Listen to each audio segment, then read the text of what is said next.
আর ইবাদতের হালত কেমন ছিল? ইবাদতের হালত ছিল হলো এমন, তারাহুম রুকআন সুজদান ইয়াবতাগুনা ফাদলাম মিনাল্লাহি ওয়া রিদওয়ানা সীমাহুম ফি ওয়ুজুহিহিম মিন আসারিস সুজুদ। তাদের চেহারার ভেতরে ছিল সিজদার দাগ, তাদের দেহের ভেতরে ইবাদতের দাগ। যখনই তাদের দিকে তাকাইবেন ইবাদতের হালতে রমরমা অবস্থায় তাদের পাইবেন। সাহাবায়ে কেরামের ইবাদতের ভেতরে কোনো তাবদিল নাই, অর্থাৎ সাহাবায়ে কেরামের ইবাদতের ভেতরে কোনো ভাটা নাই। আমাদের ইবাদতে ভাটা আছে, কিন্তু কোনো সাহাবীর ইবাদতে ভাটা নাই।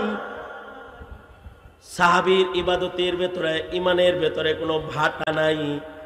এই কারণেই সাহাবী গুনাহ হওয়ার সাথে সাথে ইমানে জোয়ার আরো আসছে, যে তওবার লেগে পাগল হয়ে গেছে।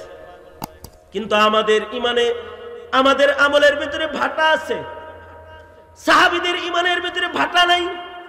মওত পর্যন্ত সাহাবীদের ঈমান, সাহাবীদের আমলের ভেতরে কোনো তাবদীল নাই, পরিবর্তন নাই। নফল ইবাদতের ভেতরে ভাটা নাই। ইবাদতের পাবন্দ হায়াত কাটানোর ব্যাপারে তাদের ভেতরে কোনো দুর্বলতা নাই। তাদের চেহারার ভেতরে সব সময় ইবাদতের রং ভাসে। এই প্রশংসাগুলো শুধুই মাত্র কোরআনে আছে তা না।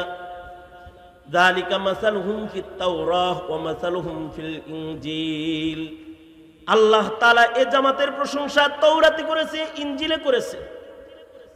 এবং তাদের ইবাদত দেখলে পরে কাফেররা ভয় পেয়ে যায়, তাদের রাগ গুচ্ছা বেড়ে যায়। এত ইবাদত করতে হয়। 2 রাকাত নামাজি কোরআন খতম করে ফেলেছেন, সারা বছর নফল রোজা রেখেছেন। সাহাবীরা এমন না, সাহাবীরা হলো ফল ধরতেই থাকে, ধরতেই থাকে। সাহাবীদের ঈমান পিন্ডিলের উপরে দাঁড়ায় গেছে, যে তাদের ফল খ্যাতি, তাদের ইবাদত ইউজিবুজ যুররা আলিয়াযিযা বিহিমুল কুফার। তাদের ইবাদত, তাদের বন্দেগী, এগুলো দেখলে পরে কাফের মুশরিকদের গুচ্ছা এসে যায়। এই যে সাহাবিনা ইমানের একটা রং, এই সাহাবিয়াতের ইমানের রং, এটা কিয়ামত পর্যন্ত নবীর নায়েব উলামাদের ভেতরেই পাওয়া যাবে। এই কারণে সাহাবী তো সরাসরি হওয়া যাবে না।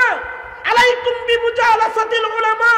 সাহাবীদের নায়াবাত করনেওয়ালা নবীর নায়েবের কাফেলা যারা উলামারা, তাদের কাছ থেকেই সাহাবী ইমানের রং শিখতে হবে। বাইরে যাবে ইহুদি আর নাসারাদের কালারে সজ্জিত হয়ে যাবে। একেবারে আদনা সে আদনা একজন পয়গম্বরকে, তার যে দাম, সেই দামে সারা দুনিয়ার সব সিদ্দিকরা একত্রিত করলে একজন নবীর মর্যাদা হবে না। আবার সাহাবীদেরও একটা মাকাম এমন যে সাহাবীর ভেতরে সবচেয়ে আদনা আছে। আদনা সাহাবী যে আছে তার এত দাম, সারা দুনিয়ার সব ওলি বুজুর্গ একত্রিত করলে একজন সাহাবী হবে না। বরঞ্চ সাহাবীর যুদ্ধের ময়দানে সাহাবী যে ঘোড়ায় সওয়ার হয়ে যুদ্ধ করেছেন, সেই ঘোড়ার নাক দিয়ে যে ধুলাবালিগুলো প্রবেশ করেছে, ওই ধুলাবালিগুলো ওলি বুজুর্গ আব্দুল্লাহ ইবনুল মুবারকের মতো ওলিকেও যদি একদিকে রাখা হয়, আর আরেক দিকে যদি সাহাবীর ঘোড়ার নাকে দিয়ে যে যুদ্ধরত ধুলা প্রবেশ করছে সেগুলো যদি রাখা হয়, তো একজন সাহাবীর ঘোড়ার নাকে দিয়া শ্বাসের সাথে প্রবেশ করা ধুলার ওজনও আল্লাহর কাছে ওলি বুজুর্গদের চাইতে অনেক বেশি দামি হয়ে যাবে। তাবিঈর চাইতে সাহাবীর ঘোড়ার নাকে দিয়ে যাতায়াত করা ধুলার মূল্য বেশি। লা গুবারুল্লাযী দাখালা ফি আনফি ফারাসি আমির মুআবিয়া। হযরত আমির মুআবিয়ার ঘোড়ার নাক দিয়ে যেই ধুলাগুলো প্রবেশ করেছে সেগুলো ইবনুল মোবারকের মতো বুজুর্গের চাইতে বেশি দামি। সাহাবী তো সাহাবী। এ কারণেই পৃথিবী আর নবী দেখবে না বটে, কিন্তু জামাতে সাহাবাকে আল্লাহ তাআলা এই পৃথিবীর কিয়ামত পর্যন্ত আনেওয়ালা মুমিনদের জন্য আদর্শ হিসেবে পেশ করেছেন আল্লাহ তাআলা নিজে। কোরআনে কারীমের প্রথম সফাই আল্লাহ তাআলা বলেন, আমিনু কামা আমানান নাস, হে দুনিয়ার মুমিনেরা, তোমরা তোমাদের ঈমান আমার পছন্দের ঈমান বানাইতে চাও, তাহলে আমার নবীর সাহাবীরা যে ঈমানদার তেমন ঈমানের মালিক তোমরা হয়ে যাও। একজন সাহাবী তো সাহাবী, লাসারি জামাত, এই জামাতের পুনরাবৃত্তি আর হবে না, সাহাবী আর দুনিয়াতে আসবে না। এ কারণে সাহাবীদের গুণগান, সাহাবীদের আওসাফ, সাহাবীদের আমালের প্রশংসা আল্লাহ তাআলা আল্লাহর কোরআনে আয়াতে কোরআনের মাধ্যমে করেছেন। এবং সাহাবীদের উপরে আল্লাহ যে সন্তুষ্ট, এটা জমিনবাসীকে আল্লাহ তাআলা কোরআনে কারীমের আয়াতের মাধ্যমে জানায়া দিয়েছেন। সোয়া লক্ষ সাহাবী যারা সরওয়ারে দো আলম নবীকে ঈমানের সাথে এক নজর দেখছে, এই সোয়া লাখ সাহাবীর প্রত্যেকটা সাহাবীর উপরে আল্লাহ তাআলা রাজি, সাহাবীরাও আল্লাহর উপরে রাজি, আল্লাহ সাহাবীদের উপরে রাজি। রাদিয়াল্লাহু আনহুম ওয়া রাযু আনহু। আল্লাহর রাসূল সাল্লাল্লাহু আলাইহি ওয়াসাল্লাম বলেছেন, আমার সাহাবীরা প্রত্যেকেই তারকার মতন। আসহাবি কান্নুজুম বিআইহিম ইক্তাদাইতুম ইহতাদাইতুম। আমার প্রত্যেকটা সাহাবী হলো তারকার মতন, এদের যে কোনো একজনকে যদি সারা দুনিয়া অনুসরণ করে তো সারা দুনিয়া আল্লাহর মাহবুব হয়ে যাবে। মাকামে সাহাবিয়ত, মাকামে নবুয়ত, এটা যেমন মনোনীত, মাকামে সাহাবিয়ত এটাও মনোনীত। এবং সাহাবীদের হার হার ফরদ, প্রত্যেক সাহাবী আল্লাহ পাকের পছন্দের। কেন আল্লাহ পাকের পছন্দের তারা হবেন না? তাদের মধ্যে যে সকল বিদ্যমান সিফাতগুলো ছিল ওগুলো আল্লাহর পছন্দ হওয়ার মতোই সিফাত। এই সিফাতগুলোর কারণেই তারা উলাইকা হুমুল মুমিনুনা হাক্কা, তারা প্রকৃত মুমিন। মুমিন তো অনেক আছে, কিছু আছে দাবির মুমিন আর কিছু আছে আসল মুমিন। আল্লাহ সাহাবীদের বেলায় বলেছেন উলাইকা হুমুল মুমিনুনা হাক্কা, তারা প্রকৃত মুমিন, সাহাবীরা প্রকৃত মুমিন। সাহাবীদের যে সকল গুণ কোরআনে কারিমে, তার ভেতরে একটা গুণ হলো, সাহাবীদের একটা সিফাত হলো আশিদ্দা ওয়া আলাল কুফার। সাহাবীরা কুফরের বেলায়, বদ্দীনের মোকাবেলায় তারা বড় দৃঢ়, তারা বড় মজবুত, তারা বড় শক্ত। কুফরের সাথে,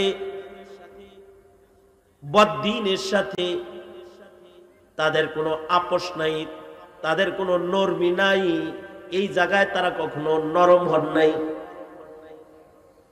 কুফরের বেলায় তারা শক্ত, এটা সাহাবীদের একটা সিফত। খেলাফে ইসলাম যারা করে তাদের বেলায় সাহাবীরা বড্ড কঠিন, দ্বীনের ব্যাপারে সাহাবীরা বড় কঠিন। দ্বীনের সামান্যতম নুকসান কোন সাহাবী কখনো বরদাস্ত করেন নাই। ওই সিফাত এখনকার মুমিন আমাদের ভেতরে কিন্তু এখন বিদ্যমান নাই, ইল্লা মাশাআল্লাহ। আমাদের দোস্তি কুফারদের সাথে হয়ে গেছে, আমরা কাফেরের সাথে নরম, আমরা বদ্দীনকে লালন পালন করা শিখে ফেলেছি। দ্বীন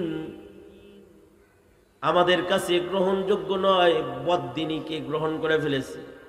ইসলামের তাহজিব তামাদ্দুনের বেলায় আমরা শক্ত না, আমরা দুর্বল হয়ে পড়েছি। আর প্রাচ্যের পাশ্চাত্যের কাফের মুশরিকদের অনুকরণের বেলায় আমরা নরম হয়ে গেছি। কিন্তু সাহাবীরা আশিদ্দাউ আলাল কুফার, কুফরের বেলায় তারা বড় মজবুত, দ্বীনের ব্যাপারে তারা বড় মজবুত, শক্ত। তারা দ্বীনের সামান্যতম পরিবর্তন তারা বরদাস্ত করে নাই। সাহাবীদের সামনে কেউ শিরিক করা তো দূরের কথা, খেলাফে সুন্নাহ সামান্য করে নাই, করতে পারে নাই।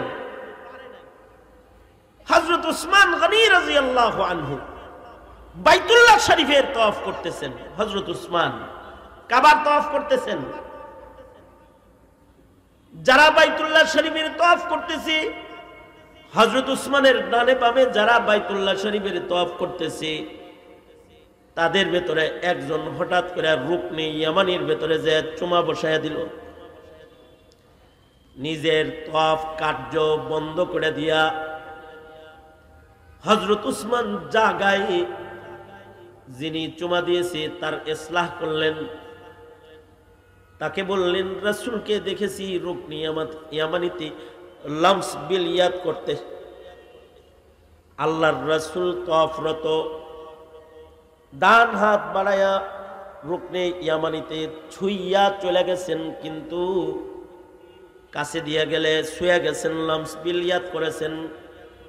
কিন্তু তুমি যে চুমা দিলে, এই চুমা কার কাছ থেকে শিখেছো? দেখেছি আল্লাহর রাসূল শুধুই মাত্র এক জায়গায় চুমা দিছে, হাজারুল আসওয়াদে নবী পাক চুম্বন করেছে, সাহাবীরা চুম্বন করেছে। এমনকি হযরত ওমর তো হাজরে আসওয়াদ বরাবর যায় বলতেন, এই হাজরে আসওয়াদ, আমি জানি তুই একটা পাথর, তোর কোনো শক্তি নাই, সকল শক্তি আমার মালিক আল্লাহর। কিন্তু এরপরেও আমি ওমর, তুই পাথরের উপরে যে চুম্বন করতেছি, তোর শক্তি আছে এজন্য না, আমার রাসূল চুম্বন করেছে বিধায় তোকে চুমা দিয়া তওয়াফরত আমি আমার নবীর অনুকরণ করতেছি। আমি জানি তুই একটা পাথর, তোর কোনো শক্তি নাই। চুমা আল্লাহর রাসূল শুধুই মাত্র হাজরে আসওয়াদে দিবেন, মুলতাজাম ধরে আল্লাহর রাসূল দোয়া করেছেন। তওয়াফরত আল্লাহর রাসূল রুকনি ইয়ামানিতে লামস বিল ইয়াদ করেছেন। আল্লাহর রাসূল তো চুমা দেয় নাই, তুই চুমা বসাইলি, এটা কার কাছ থেকে শিখলি? সামান্যতম খেলাফি সুন্নাহ একটা বিষয়, সাহাবী বড় মজবুত। আশিদ্দাউ আলাল কুফার, কুফরের বেলায় সাহাবীরা বড় মজবুত। আমাদের সামনে তো শিরিক করে, আমরা তাও মানা করি না। আমাদের সামনে বদ্দিনী প্রতিষ্ঠা পেয়ে যায়, দিন মাগলুব হয়ে যায়, বদ্দিন গালেব হয়ে যায়। আমরা আমাদের জবান খুলি না, আমরা দ্বীনের মজবুতিকে প্রকাশ করি না। দ্বীনের বেলায় আমরা শিথিলতা অবলম্বন করি। যেমন দ্বীনের বেলায় আমরা কতটা শিথিল। এই যে ফিলিস্তিনে মুসলমানদের উপরে অত্যাচার চলছে, আর ইসরায়েলি পণ্য এখনো পর্যন্ত বাংলাদেশের মার্কেটে চলে, আমরা শিথিল মুসলমান বিধায় এটা হয়। সাহাবীদের মতো মজবুত মুসলমান যদি থাকতো, তাইলে এক রাত্রিতে ফিলিস্তিনি সব পণ্যগুলোকে ডাস্টবিনে ফেলে দেওয়া হতো, বাংলাদেশের মার্কেটে এগুলো চলতো না। আমরা কুফরের বেলায় সফট কর্নার। আমি আর মুফতি হাবিবুল্লাহ মোহাম্মদ কাসিমি ভাই, আমরা দুইজন উত্তরবঙ্গ থেকে আসতেছি, এক হোটেলে খাবারের জন্য ব্রেক করছি। তো খাবারের জন্য ওখানে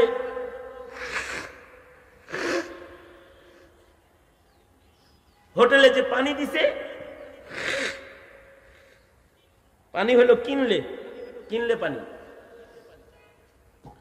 তো আমরা বললাম, আমরা কিনলে পানি খাই না, বাংলা পানি আনো। তো ওরা বলল, কোকাকোলা পেপসি গ্রুপের পানি ছাড়া আমাদের হোটেলে অন্য আর কোনো পানি নেই। তা আমরা বললাম, তাহলে আমরা এই পানি খাবো না, আমরা বাহির থেকে পানি কিনে এনে খাচ্ছি।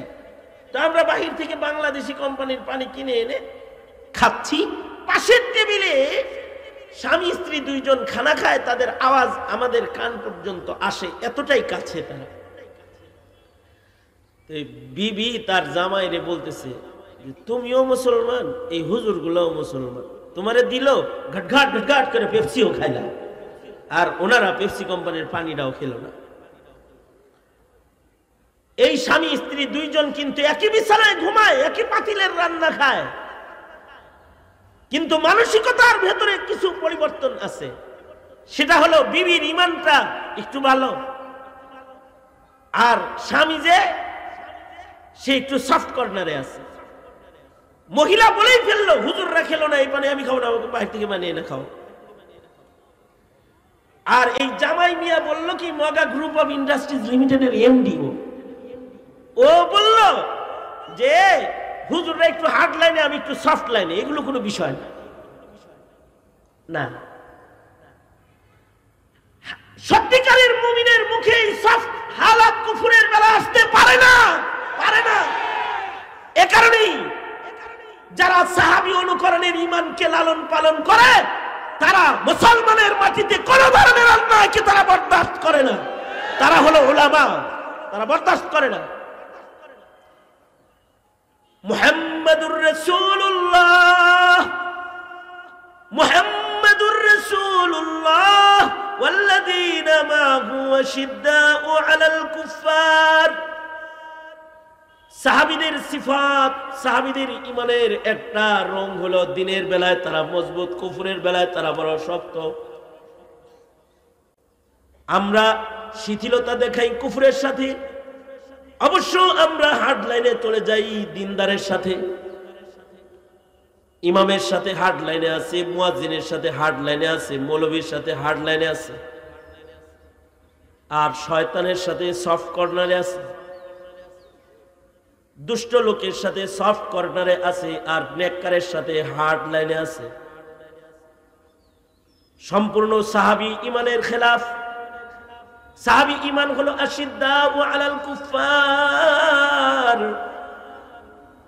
এ কারণে সাহাবীদের হায়াতে এক যাররা বিদআত প্রতিষ্ঠা পায় নাই। আমাদের চোখের সামনে শিরক প্রতিষ্ঠা পেয়েছে, কিন্তু সাহাবীদের সামনে এক যাররা বিদআত প্রকাশ পায় নাই, প্রতিষ্ঠা পায় নাই।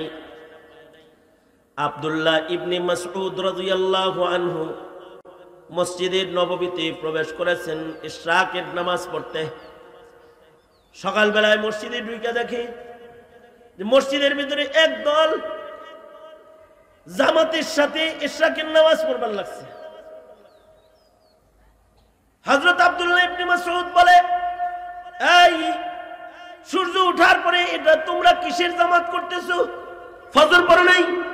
পড়ছি, এটা ইশরাকের জামাত করি। হযরত আব্দুল্লাহ ইবনে মাসউদ বললেন, সাহিবুন নালাইন আব্দুল্লাহ ইবনে মাসউদ বলেন, সরওয়ারে দু আলম নবীকে ইশরাকের নামাজ আমি পড়তে দেখেছি। অবশ্যই ইশরাকের নামাজ একটা ফজিলতপূর্ণ নামাজ। ইশরাকের নামাজ কত ফজিলতপূর্ণ নামাজ। কিছু কিছু আমল আছে, আমলগুলো ছোট কিন্তু সওয়াবগুলো বড়। টাকা নাই, পয়সা নাই, কিন্তু হজের সওয়াব কামাই করার কিছু আমল আছে। রিকশাওয়ালা বিমানের টিকিট কেটে উমরায় যাওয়ার টাকা নাই, হজ করার টাকা নাই, কিন্তু হজের সওয়াবের কিছু আমল আছে। যেমন মা বাবার চেহারা যদি সুনজরে কেউ একবার তাকায় তো কবুল হজের নেক জমা হয়ে যায়। সুবহানাল্লাহ। আগামীকাল কি বললেন? জোরে বলেন, জোরে বলেন, জোরে আওয়াজ করে বলেন সুবহানাল্লাহ। মা বাবার চেহারা যদি সুনজরে তাকায় দেখে, কবুল হজের নেক জমা হয়ে যায়। কেউ যদি একবার দেখে তো একটা কবুল হজের নেক জমা হয়। সাহাবী বলে, সরওয়ারে দু আলম, যদি কেউ বারবার দেখে তাহলে কি বারবার কবুল হজের নেক জমা হয়? আল্লাহর রাসূল বলেন, বারবার দেখলে বারবারই জমা হয়। অর্থাৎ কোন সন্তান যদি তার মা বাবার চেহারার দিকে এক নজর তাকায় তাহলে কবুল হজের নেক জমা হয়। যাদের মা বাবা আছে, এই হাদিস স্মরণ করে করে পিতামাতারা যদি কেউ দেখে, সে কোনোদিন মা বাবার চেহারার দিকে তাকায় চোখ গরম করতে পারবে না। তার যদি এই হাদিস স্মরণ থাকে তো সে মুস্কি হাসি দিয়া মায়ের দিকে বাবার দিকে রহমের দৃষ্টিতে তাকায় সবটা লয়ে লইব। কারণ এটা একটা হজের সব ডেলিভারি ফ্যাক্টরি। যে কয়বার নজর পড়বে আর ওই কয়বার করে কবুল হজের নেক আমল নামায় জমা হইতে থাকবে। আমাদের আকাবির বুজুর্গরা তো এই হজকে কখনো কখনো বাইতুল্লাহর জিয়ারতের হজের উপরে প্রাধান্য দিয়েছেন। জাস্টিস তাকি উসমানী দাওয়াত বারাকাতুহুম উনি লিখেছেন, ওনার খুতবাতে আছে যে মুফতি আজম শফি রহমাতুল্লাহ আলাইহি জিন্দেগীর শেষ মারহালায় যখন মরজে মৌতে আক্রান্ত, তখন ওনারা দুনো ভাই মিলা রফি উসমানী রহমতুল্লাহ আলাইহি এবং তাকি উসমানী দাওয়াত বারাকাতুহুম উভয়ে মিলা হজের টাকা জমা দিছে, হজে যাইব। কিন্তু একেবারে মুফতি আজমের শেষ সময় চলছে, দুই ভাই মিলা ওনারা দুজনে হজের ফ্লাইট ক্যান্সেল করে দিলেন। ভিসা লাগছে, হজের টিকিট হয়ে গেছে, কিন্তু তারপরেও টিকিট ক্যান্সেল করে ওনারা ঘরে রয়ে গেলেন। কিন্তু আল্লাহর কি কুদরত যে মুফতি আজম শফি রহমতুল্লাহ আলাইহি খুব কাতর হয়ে গেলেন, আবার একটু সুস্থ হইলেন মাঝখানে। মৃত্যুর আগের সুস্থতা এটা, মরার আগে মানুষ একটু সুস্থ হয়। কিছুটা সুস্থ হইছেন পরে কথা কয়। তোকে উসমানী রফি উসমানীকে বলে, কি ব্যাপার, আজকে ঈদুল ফিতরের দিন, তোমরা দুই ভাই বাড়ি কেন, তোমরা না হজে যাওয়ার কথা? তোকে উসমানী দাওয়াত বারাকাতুহুম বলে, আমরা দুই ভাই মিলে বললাম আমাদের হজ তো ঘরে, এখানেই তো হজ আছে, ওই হজ করে কি করবো, এই হজ যদি হারায় যায়, এ কারণে আমরা ওই হজকে বর্জন করেছি। আপনার চেহারা দেখার হজ কামাই করার জন্য আপনি যদি আবার চলে যান, হজ তো চিরদিনের জন্য বন্ধই হয়ে যাইব। এ কারণে বাৎসরিক হজ যেটা, ওইটা বাদ দিছি। আপনার পাশে বসে বসে আপনার ইয়াদত করতেছি, আপনার খেদমত করতেছি, আপনার চেহারা দেখে হজের সব কামাই করতেছি। তখন উসমানী দাওয়াত বারাকাতুহুম বলেন, বাবা মুফতি আজম এমন একটা দোয়া দিছে ওই সময় চোখের পানি ফেলা, যে আমারে দেখার লেগা কাবা দেখার যে সন্তান ছাড়ছে, ও আল্লাহ আমার এই সন্তান গুলাকে তোমার কাবা তুমি বারবার দেখায়ো। তোকে উসমানী বলেন, এরপরে যে আল্লাহ কতবার বাইতুল্লাহ দেখাইছে হিসাব নাই। কিছু কিছু আমাল আছে যে আমাল গুলোর মাধ্যমে হজের সব কামাই করা যায়। তার ভেতরে একটা আমল হলো মা বাবার চেহারা দেখা, আরেকটা আমল হলো ইশরাকের নামাজ পড়া। গরিব মানুষ হজ্জে বাইতুল্লাহতে যেতে পারে না, সূর্য উদয়ের পরে কেউ যদি ওযু করে 2 রাকাত নামাজ পড়ে ফেলায়, আল্লাহর রাসূল বলেছেন এই 2 রাকাত নামাজের এত দাম, এত মূল্য, যে আল্লাহ তাআলা এই 2 রাকাত নামাজের বদলায় কবুল হজ উমরার সওয়াব বান্দাকে দান করে। আজকের থেকে ইশরাকের নামাজ পড়বেন ইনশাআল্লাহ, বলেন আওয়াজ করে বলেন ইনশাআল্লাহ। তো হযরত আব্দুল্লাহ ইবনে মাসউদ যা দেখে জামাতের সাথে ইশরাকের নামাজ, জামাতের সাথে ইশরাকের নামাজ পড়তেছে। আব্দুল্লাহ ইবনে মাসউদ বলে কি, নবীর তো জীবনে কোনোদিন ইশরাকের নামাজ জামাতে পড়তে দেখি নাই, তোরা কারারে ইশরাকের নামাজের জামাত কায়েম করনে ওয়ালা? এটা একাকী পড়ার নামাজ, রাসূল সব সময় একা পড়েছে, আর তোরা এটার জামাত কায়েম করছস। তোরা তো বেদাতি ছোটখাটো না রে, তাও মসজিদে নববীর ভেতরে। এই আমি ইবনে মাসউদ যে জামা এখনো গাই দেই, নবীর যুগেও গাই দিছি, এখনো গাই দেই, লাম তুখলাক, এখনো পর্যন্ত আমার জামা ছিঁড়া যায় নাই, বাতিল হয় নাই। নবীর যুগে যেই বর্তনে খাবার খেয়েছি, লাম তুকসার, এখনো পর্যন্ত ওই বর্তন ভেঙে যায় নাই, সেই বর্তনে আজও খানা খাই, সেই কাপড় এখনো পরি, যে বর্তনে নবীর সামনে খানা খেয়েছি, যে পোশাক পরে রাসূলের সামনে হাজিরা দিয়েছি, আর আমি জিন্দা থাকতে নবীর আমলের রং চেঞ্জ করে সুন্নতের রং থেকে বিদআতের রং লাগাবি, পাথর মেরে মদিনা থেকে বাইর করে দিব। আশিদ্দাউ আলাল কুফার, দ্বীনের বেলায় তারা বড় মজবুত, তারা বড় শক্তিশালী।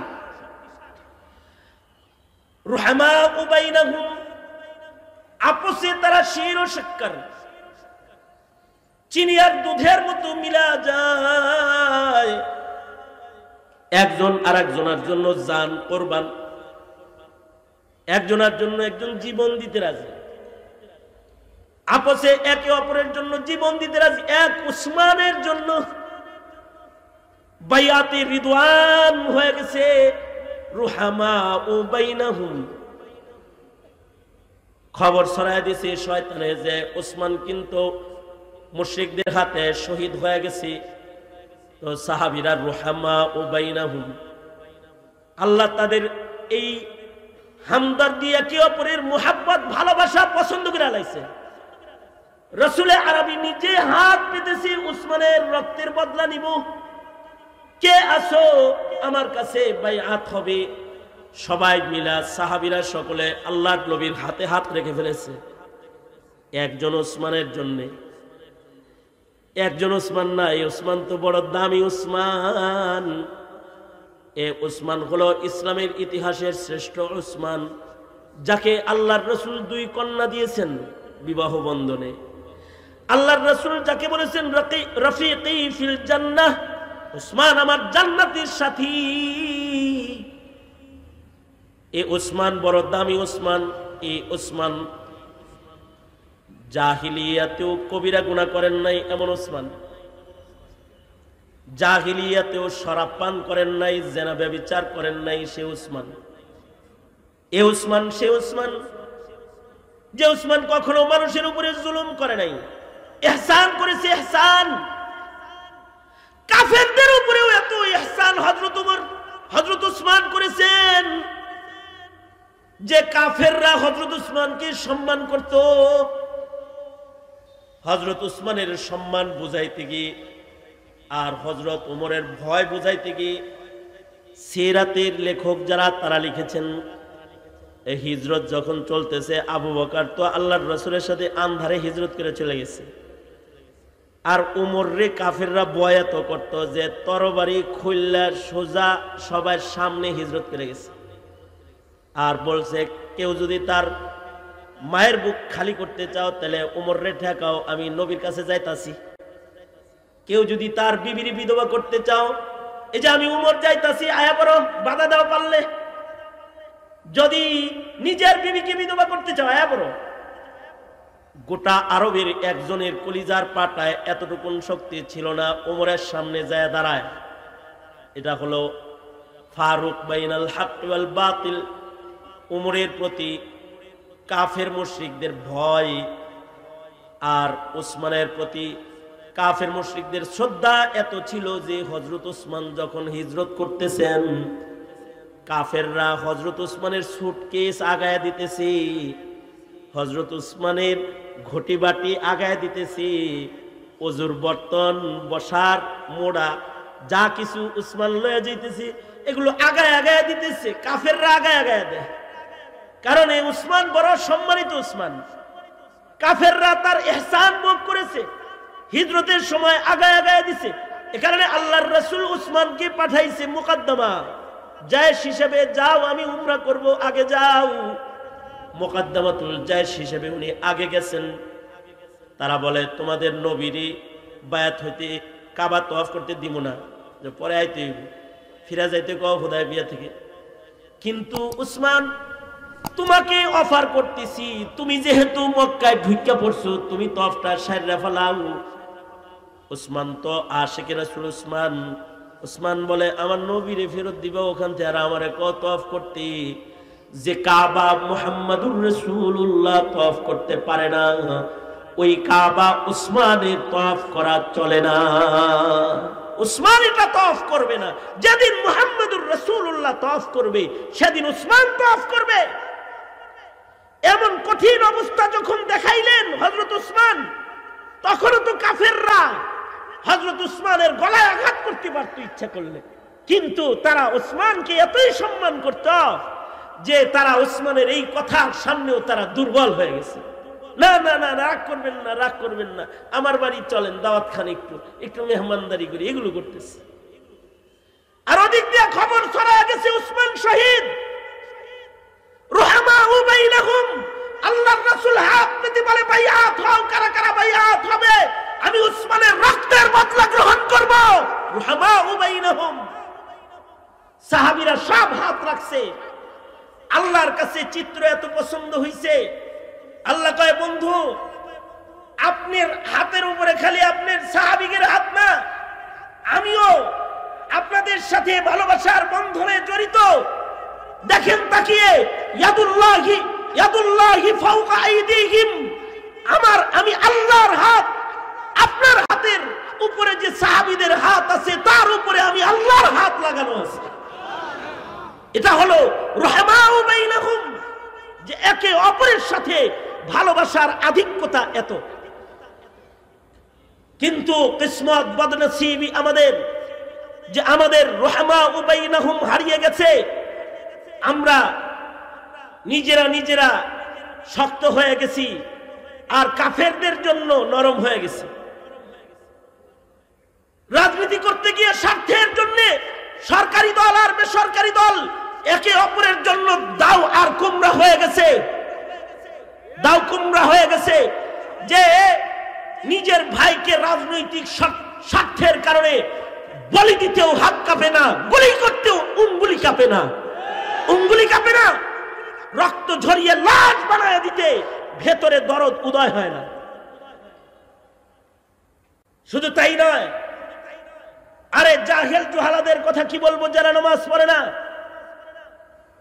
ভাবতে অবাক লাগে, আমাদের নিজেদের ভেতরে আত্মিক বন্ধন এতটাই ছিন্ন হয়েছে, যখনই ডিসেম্বর মাস সামনে আসে আর ইস্তেমার রক্তমাখা চিত্রটা সামনে ভেসে আসে, নামাজি হয়ে একদল আর একদলকে কুপায়া হত্যা করার জন্য যারা ময়দানে নেমে যায়, এই জাতি তো সেই জাতি। আমরা আমাদের মতো অত এরকম দুর্বল হালাত আগের যুগের মুমিনদের ভেতরে নবীর যুগে ছিল না। রুহামাউ বাইনাহুম, একে অপরের জন্য তারা শির সাক্কান। হ্যাঁ, সিয়াসি ইখতিলাফ তাদের ভেতরে ছিল, আমলি কোনো ইখতিলাফ ছিল না। হযরত উসমানের কাছে এসে একদল জিজ্ঞাসা করতেছে, এই যারা আপনার বিরোধিতা করে এদের পেছনে নামাজ পড়া যাবে? হযরত উসমান বলেন, বুখারী শরীফে আছে, হযরত উসমান বলেন হ্যাঁ পড়া যাবে, কারণ আমি জানি আমার সাথে ওদের সাথে সিয়াসি ইখতিলাফ, ওদের আকীদার ভেতরে কোনো গন্ডগোল নাই। অর্থাৎ আকীদায় যখন গন্ডগোল নাই তখন একে অপরের দুশমন হওয়া যায় না, তার পিছনে নামাজও পড়া যায়, তার ইক্তেদাও করা যায়। এতটাই ছিল তাদের ভেতরে হামদর্দি, ভালোবাসা। আর ইবাদতের হালত কেমন ছিল? ইবাদতের হালত ছিল হলো এমন, তারাহুম রুকআন সুজদান ইয়াবতাগুনা ফাদলাম মিনাল্লাহি ওয়া রিদওয়ানা সীমাহুম ফি ওয়ুজুহিহিম মিন আসারিস সুজুদ। তাদের চেহারার ভেতরে ছিল সিজদার দাগ, তাদের দেহের ভেতরে ইবাদতের দাগ। যখনই তাদের দিকে তাকাইবেন ইবাদতের হালতে রমরমা অবস্থায় তাদের পাইবেন। সাহাবায়ে কেরামের ইবাদতের ভেতরে কোনো তাবদিল নাই, অর্থাৎ সাহাবায়ে কেরামের ইবাদতের ভেতরে কোনো ভাটা নাই। আমাদের ইবাদতে ভাটা আছে, কিন্তু কোন সাহাবীর ইবাদতে ভাটা নাই। সাহাবীর ইবাদতের ভেতরে, ইমানের ভেতরে কোনো ভাটা নাই। এই কারণেই সাহাবী গুনাহ হওয়ার সাথে সাথে ইমানে জোয়ার আরো আসছে, যে তওবার লেগে পাগল হয়ে গেছে। কিন্তু আমাদের ইমানে, আমাদের আমলের ভেতরে ভাটা আছে। সাহাবীদের ইমানের ভেতরে ভাটা নাই। মওত পর্যন্ত সাহাবীদের ঈমান, সাহাবীদের আমলের ভিতরে কোনো তাবদীল নাই, পরিবর্তন নাই। নফল ইবাদতের ভিতরে ভাটা নাই। ইবাদতের পাবন্দ হায়াত কাটানোর ব্যাপারে তাদের ভেতরে কোনো দুর্বলতা নাই। তাদের চেহারার ভেতরে সবসময় ইবাদতের রং ভাসে। এই প্রশংসাগুলো শুধুই মাত্র কোরআনে আছে তা না। যালিকা মাসালুহুম ফিত তাওরাহ ওয়া মাসালুহুম ফিল ইনজিল। আল্লাহ তাআলা এই জামাতের প্রশংসা তাওরাতে করেছে, ইনজিলে করেছে। এবং তাদের ইবাদত দেখলে পরে কাফেররা ভয় পেয়ে যায়, তাদের রাগ গুচ্ছা বেড়ে যায়। এত ইবাদত করতে হয়।